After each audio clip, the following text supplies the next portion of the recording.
আসসালামু আলাইকুম ওয়া রাহমাতুল্লাহি ওয়া বারাকাতু। খয়রুকুম মান তাআল্লামাল কুরআনা ওয়া আল্লামা।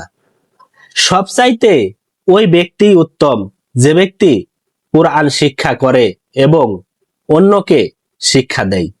আমরা হয়তো অনেকেই মনে করি যার টাকা পয়সা ধন সম্পদ আছেই সে ব্যক্তি সম্মানিত ব্যক্তি।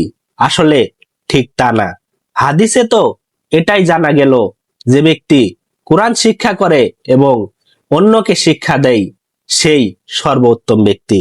তাই আসুন আমরা অবশ্যই পবিত্র কুরআনুল কারীম শিক্ষা করব এবং অন্যকে শিক্ষা করার জন্য উৎসাহিত করব এবং শিক্ষা করার জন্য তাদেরকে সাহায্য করব। আল্লাহ সুবহানাহু ওয়া তাআলা আমাদেরকে বোঝার জন্য তৌফিক দান করুক। আমিন। আসসালামু আলাইকুম ওয়া রাহমাতুল্লাহি ওয়া বারাকাতুহু।